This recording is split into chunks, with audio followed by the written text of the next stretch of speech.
guys, it's Emily, and today I'm here to bring you a review video about a book that I really enjoyed reading, that I had a lot of thoughts about both while I was reading it and then afterwards, and so I decided to pull it out of my recent reads lineup and do a video just on this one book, and that was Valiant Ambition, George Washington, Benedict Arnold, and the Fate of the American Revolution by Nathaniel Philbrick. This book is talking about the mythology of the American Revolution, specifically when it comes to the portrayal of Benedict Arnold. Benedict Arnold, in case you don't know, is this guy who was a really successful officer in the Continental Army during the first part of the Revolutionary War, and then about halfway through, he became very disillusioned with the American cause, and he decided to defect to the British Army, and he eventually became an officer in that army and started leading troops against American troops that he had previously led. So he was a very big traitor. People hated him. Even today, we call somebody a Benedict Arnold if they are a traitor. And so Nathaniel Philbrick is not arguing that Benedict Arnold was not a bad guy. He says Benedict Arnold was definitely a bad guy. He also talked about how he thinks Benedict Arnold was probably what we would call today a narcissist, and that he was only out to benefit himself. But he also, Nathaniel Philbrick, also thinks that in some ways Benedict Arnold was not legitimate in his betrayal, but he sort of had some justification, because we don't think about a lot of the nuances of the American Revolution and the way it played out today, because we have the benefit of 2020 vision, hindsight. And so Nathaniel Philbrick is arguing that no, it was actually pretty precarious, and there was a lot of time when it was very what's the word, people did not think that the Americans were going to win. It was very precarious. So he is talking about all the different issues that the Continental Army faced during the American Revolution, and how this made Benedict Arnold sort of become desensitized to the American cause. He talks a lot about how the Continental Congress was in charge of the promotion of officers in the Continental Army, and so they used these promotions as a political favor, and they would promote people who had no experience over people like Benedict Arnold, who were, more qualified. And so this became very disheartening for Benedict Arnold.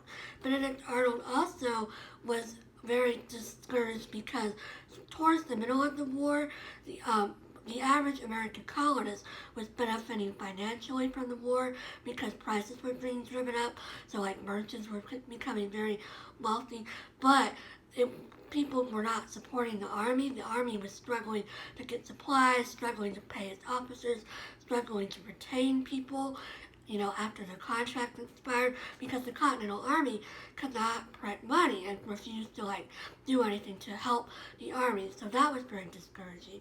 And so Benedict Arnold was very upset about all this. He also suffered a severe leg wound at the Battle of Saratoga, and he was not properly cared for. He didn't get any support really, and there was a lot of discussion about demoting him because of this injury, and so he was very discouraged. And then of course you might know that his wife, he married a young woman who was a loyalist and came from a loyalist family, so she also encouraged him to defect to the British. And another thing that I didn't really know was the specifics of his defection. I knew he had betrayed the Americans, but I didn't really know how. And the way he was going to betray the Americans was by surrendering West Point, which at that time was a big fort that was a pretty prominent American holding, and he was going to surrender this to the British. And the way it was found out was that he met with this British officer named John Andre, who was going back to British New York, the part of New York that was held by the British Army, obviously, and he was caught by two American guards and brought to headquarters, and eventually it came out that he had been meeting with Benedict Arnold. And Benedict Arnold actually got away and ended up in London, while John Andre was executed.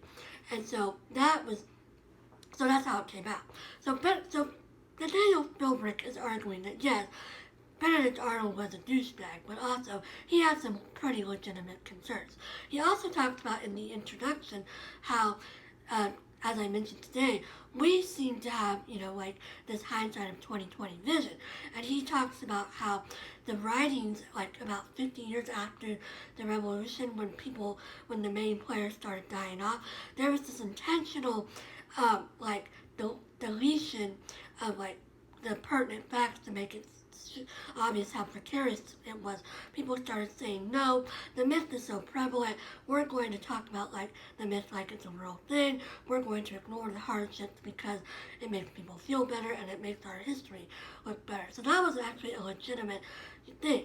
And then at the end of the book, in the epilogue, he talks about how Benedict Arnold's betrayal of the Americans actually like jump-started the cause and made people more passionate about supporting the army, more passionate about defeating the British, and it actually, in a way, helped the Americans eventually win.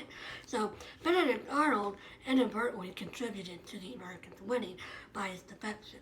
So yeah, this was a fascinating book. I'm really glad I listened to it on audio because I felt like it would have been really hard for me to get through it otherwise. I also wanted to mention something that I was thinking about throughout this book, in that the first third of the book is very heavily talking about the military history of the war because it's recounting Benedict Arnold's military career, and so I really love Revolutionary War history, and I've studied it in school. I did my thesis on Benjamin Franklin and his Junto Club and their impact on the Revolutionary War, but I'm not that familiar with the minutiae of the military aspect of the war. And while I was reading this book, it made me think about how, even though I've always been more interested in the intellectual part of the war, the military part was what actually won the war for us. So it made me think a lot about how I need to be more interested in the military aspect of the Revolutionary War if I'm going to call myself, a Revolutionary War scholar or a fanatic or, whatever I want to call myself. But yeah, I just found this really fascinating. It really opened my eyes to thinking about the Revolutionary War in different ways and thinking about Benedict Arnold in different ways. So yeah, I definitely recommend it if you're interested in Revolutionary War history. I found it really interesting. I definitely recommend the audiobook, and I'm definitely interested in picking up more books by Nathaniel Philbrick. So that's all I've been reading lately, but I have some other books that I'm going to film a recent reads video for shortly. I hope everybody else has been reading some great books, that you're staying safe and keeping well, and I'll talk to you again soon. Bye!